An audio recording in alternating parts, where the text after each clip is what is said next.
Hey, what's up YouTube? What's up you lovely people? Welcome back to the channel again, and I'm back with another video. This is going to be a bit interesting one also because काफ़ी लोगों के दिमाग में ये चलता रहेगा कि ये जो KTM 390 एडवेंचर है ये सिटी के लिए कैसी रहेगी। तो आज के इस वीडियो में मैं क्विकली आपको बताऊंगा कि ये बाइक जो है सिटी में कैसा परफॉर्म करती है, and if in case you are planning to buy this bike for the city, then this video might help you in taking a decision ki whether you should go for this bike or not.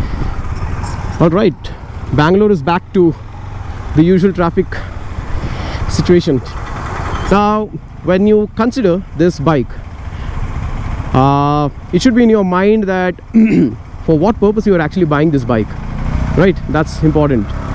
So if in case you are planning to buy only for the city, I wouldn't recommend you, because आप अगर अगर आप 4 लाख का पैसे invest कर रहे हैं and if in case you not using it on the highways off road, I mean जो पर्पज़ के लिए ये बाइक बनी है, then I don't think so it makes sense. Okay, so when you think of the city riding, couple of की elements होता है. एक आपका मैन्यूवरेबिलिटी, फिर होता है आपका क्लच यूजेबिलिटी, बिकॉज अगर आप ज़्यादा traffic bumper to bumper traffic में चलाते हैं तो आपको ज़्यादा क्लच यूज़ करना पड़ता है, तो क्लच जो है वो लाइट होना चाहिए, वो होता है. फिर होता है आपका हीटिंग.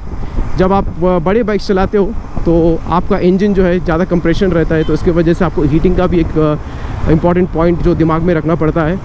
फिर उसके बाद होता है आपका फ्यूल कंजम्पशंस. कुछ लोग सोचते हैं but once you go about like 300 or 400, I don't think so you should be really worried about the fuel consumptions. Okay, so वो एक बात है. Then आपको पिलियन सीट कैसा है वो भी important है, because you might carry your wife, girlfriend, भाई, पेरेंट्स, कोई भी किसी को भी बेटा के अगर आप सिटी में जाना चाहते हो तो वो भी एक इम्पॉर्टेंट पॉइंट है. और क्या हो सकता है, और क्या हो सकता है, did I miss anything? If in case I remember, I'll add that as the video progresses. तो वो बात है. Now coming to the maneuverability, तो ये बाइक जो है, हाँ, और एक इम्पॉर्टेंट पॉइंट है वेट ऑल्सो. ये इसलिए मैं बोल रहा हूँ कि कहीं आप अगर आप वेट एक होता है और आपका ये होता है कि स्टीयरिंग ज्योमेट्री, जब आप गाड़ी घुमाना चाहते हो वगैरह, वो भी इम्पॉर्टेंट होता है. ठीक है, तो let's start with few of the points.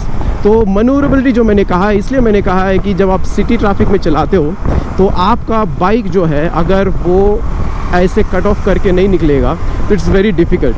तो आपका क्या है कि आपको मतलब सेंसिबली करना है. इसका मतलब ये नहीं कि आपको स्क्विड बन के रोड के ऊपर जैसे मन चाहे वैसा चला दो, वो नहीं होना चाहिए. You got to be very careful of the safety of the others also on the road. तो आपको क्या है कि बहुत केयरफुली जो है आपको कट करके, आपको ट्रैफिक से फिल्टर आउट करके आपको आगे निकलना पड़ता है. तो in terms of that one, this bike is really good, because मैंने इसको काफ़ी अच्छी मैन्यूवरेबल किया है. And because of the weight of the bike, the light weight of the bike, तो क्या होता है कि आपको ईजी लगता है. मानता हूँ कि ये बाइक थोड़ी हाइट है in terms of comparing with the others in the segment, but मैं ये बोल रहा हूँ कि ये बाइक जो लाइट वेट है, इसके वजह से आपको बहुत एडवांटेज होता है कि आप इसको मैन्यूवर कर सकते हो आराम से, एकदम आराम से मैन्यूवर करते हो. तो मैन्यूवरेबिलिटी के लिए मैं बोल रहा हूँ कि ये बाइक पे कोई प्रॉब्लम नहीं है. लाइट वेट है तो आपको आराम से कर सकते हो. ये सीटिंग पोस्चर अपराइट है, बट इसमें आपको कोई दिक्कत नहीं होगी when you are trying to filter out in the traffic. ठीक है. सेकंड होता है आपका क्लच. तो क्लच जो है इस बाइक का बहुत ही लाइट है, आई एम टेलिंग यू, बहुत ही लाइट है because of the slipper clutch जो है इसके अंदर. तो इसके वजह से you can see I can pull it off from the little finger also. It's that light, it's that easy. Because आप जब बम्पर टू बम्पर ट्रैफिक चलाते हो तो आपका क्लच यूसेज बहुत रहता है. तो इसका मतलब ये है कि अगर आपका क्लच हार्ड है, then your palm will start paining. तो because of which, if in case you have a lighter clutch, your life will be much easy and you will be a happy person riding the bike. Heating issues, जैसे कि KTM is known for the heating issues, no doubt about it. Even I used to speak with my friends and all. But एक चीज़ उन्होंने अच्छे काम ये किया है with this bike is that they came up with a dual radiator fan, जो आपका heating जो है उसको बहुत ही मिनिमल रखता है. तो अब तक मैंने जो चलाया है गाड़ी को इन द सिटी, तो I did find the heating once when I came out for a short spin some couple of days ago. तो वो टाइम पे मुझे लगा था when I was riding in the bumper to bumper traffic, but otherwise अभी तक मैंने इसको जो चलाया है हीटिंग इश्यूज़ काफ़ी कम है. हो सकता है कि इसमें जब हम लोग फर्स्ट सर्विस करेंगे उसके बाद थोड़ा अच्छा भी हो जाएगा, क्योंकि ये यूजुअली होता है. It happened with my Dominar also in the initial days जहाँ पे हीटिंग बहुत ज़्यादा था, but once it got serviced, you know, things became much better. तो इसके साथ भी वैसा ही हो सकता है, बट इन केस अगर कुछ है तो मैं आपको कमिंग कभी वीडियोस में मैं आपको ज़रूर अपडेट कर दूंगा. But so far not only me but there are other people who are, you know, using this bike have not complained much about the heating issues. Let's talk about the weight and the steering geometry. तो इसका जो steering है काफ़ी अच्छा है, I would say, compare to my Dominar. तो actually क्या आए थे, डोमिनार में एक प्रॉब्लम होता था मुझे कि उसका फ्रंट जो है थोड़ा हैवी है, तो इसके वजह से मुझे उतना कॉन्फिडेंस नहीं मिलता था इमीडिएट अगर मुझे यू टर्न करना हो या फिर कहीं बाइक रुक गई तो उसको फिर निकालने के लिए, क्योंकि उसका जो वेट है it's bit on a heavier side. Dominar fans, please don't put any hate comments. I am a big fan of the Dominar. तो मैंने उसको बहुत चलाया है. तो बिकॉज ऑफ द वेट क्या है कि मुझे थोड़ा दिक्कत होता था, और उसके ऊपर से उसका जो फ्रंट हैंड है थोड़ा हेवी है, तो उसका हैंडल जो है तो यू नो ईज़िली उसको घुमाने के लिए बहुत दिक्कत होती थी. उसका स्टीयरिंग जो है वो भी ज़्यादा घूमती नहीं थी. तो बट इसमें ये बात नहीं है, ये अच्छी तरह घूम जाती है. आपको टर्निंग रेडियस बहुत कम लेना पड़ेगा, तो वो एक अच्छी बात है विद दिस बाइक. सो आपको मतलब कहीं भी आपको इमीडिएट यू टर्न भी लेना है तो आपको ज़्यादा दिक्कत करने की ज़रूरत नहीं है. नेक्स्ट थिंग होता है कि गियर शिफ्टिंग और लो एंड टॉर्क. इस बाइक में एक्चुअली क्या है कि लो एंड टॉर्क का बहुत ही कंप्लेंट्स आया हुआ है, ठीक है, and to certain extent I agree with it.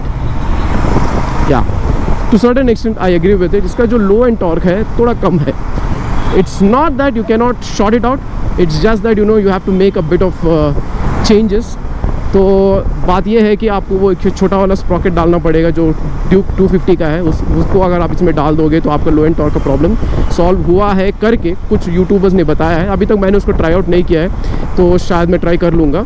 But मुझे इतनी परेशानी नहीं हुई. But yes, there is a problem of the low end torque, जहाँ पे आपको मतलब ज़्यादा स्टॉल हो जाते हो तो इमीडिएटली आपको पिक नहीं करता है. तो इधर you have to put the accelerator, और या फिर आपको गियर ड्रॉप करना पड़ेगा so that it will pick up. But इसका जो गियर बॉक्स है बहुत ही स्मूथ है. It's not very clunky, it's not hard.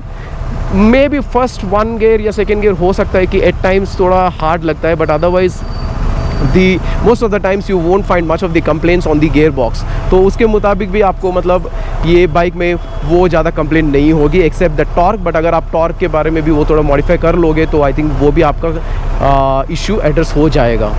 दोस्तों और एक बात बोलना चाहता हूँ कि क्या है ना कि इस बाइक में आपको एडजस्टेबल क्लच लीवर और एडजस्टेबल ब्रेक लीवर जो दिया गया है, आई थिंक ये बहुत ही हेल्पफुल रहेगा आपको सिटी के कंडीशंस में कंसिडर करते हुए. क्योंकि इफ़ इन केस आपका क्लच जो है काफ़ी रीच आउट है, आपका हाथ को आप एकदम एक्सटेंड करना पड़ेगा, then it will be more difficult.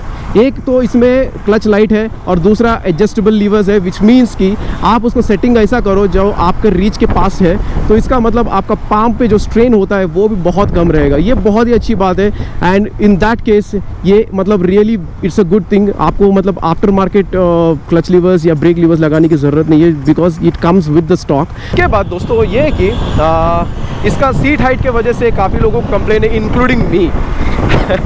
पहली बार ओके ऐसे जाना है, अच्छा ठीक है. तो पहली बार जब मैंने ये बाइक जब आइकमा में शोकेस किया गया था, because I was very ईगरली following this bike, ठीक है. तो उसके बाद मुझे जब पता चला कि इसका हाइट जो है 855 mm का है, I was kind of bit disappointed to be honest with you guys.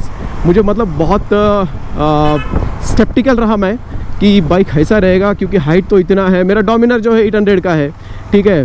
तो उसके बाद मेरे दिमाग में बहुत कुछ चल रहा था. But then again when I rode the bike and after, you know, using this bike for like this many kilometers, I felt absolutely comfortable. Initially मुझे थोड़ा सा दिक्कत नहीं था.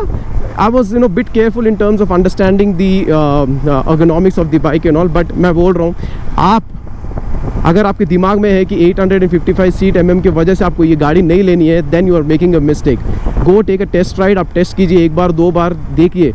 एंड ऑल्सो ये मतलब इतना लाइट वेट बाइक है तो आप आराम से आप इस बाइक को मैनेज कर पाओगे इन the city traffic also. So that's the Cubbon park and what a lovely view we have here. It's a pleasant view. Since not much of a traffic on the Bangalore roads, you can see that, you know, even we are getting a fresh air. Morning होगा तो और बढ़िया होता। तो दोस्तों मैंने कोशिश की है कि as many points possible मैंने कवर की है। I hope कि इससे आपको थोड़ा clarify हो जाएगा if in case you're looking you know at this bike and planning to, you know, ride it in the city। तो ये है कुछ चीज़ें and overall I think in the city में भी ये bike almost all of the right boxes tick करती है। तो इन और ये ऐसी बाइक है कि आप हाईवे पे चला सकते हो, सिटी में चला सकते हो, ऑफ रोड पे भी ले जा सकते हो। It's kind of like, you know, an all rounder. ऊपर से इसको मज़ा भी आएगा आपको सिटी में चलाने के, फ़िल्टर करने के लिए वगैरह वगैरह। तो डेफिनेटली ये ऐसी बाइक है कि आपको सिटी में बहुत फ़न आएगा। तो डेफिनेटली इसको मैं सिटी में ज़्यादा यूज़ करूँगा। एट द सेम टाइम इसको मैं हाईवे पे ले जाऊँगा, ऑफ रोड भी थोड़ा बहुत करूँगा because I want to, you know, learn bit of off-roading stuff also. I'm just a novice at the off-roading thing, so इसलिए मैं बोल रहा हूँ। I don't mind admitting that. So I'm not saying that I'm a pro in off-road, but definitely I have a lot of curiosity to learn the off-road stuff. और ये आप जो right में देख रहे हैं ये है विधान सौदा बैंगलोर की। क्या बात है यार, look at this. There are many riders who actually start their you know memorable rides, bigger rides from this place, विधान सौदा। बहुत ही फेमस है उसके लिए। तो बाइक मैंने वहाँ पे पार्क किया है, मेरा भाई एक फ़ोटो ले रहा है and bike looks amazing. Look at that man, it looks amazing. Thank you. Let's move. दोस्तों तो वो था हमारा वीडियो जो मैंने शेयर किया है। तो इन केस आपके दिमाग में भी अगर है कि ये एडवेंचर 390 जो है सिटी में कैसे चलेगी, आई होप कि मैंने बहुत सारे डाउट्स को क्लैरिफाई कर दिया है। और मेरा जो एक्सपीरियंस है इनिशियली तो मैंने शेयर किया है इसको कैसा रहता है ये बाइक चलाने में इन द सिटी।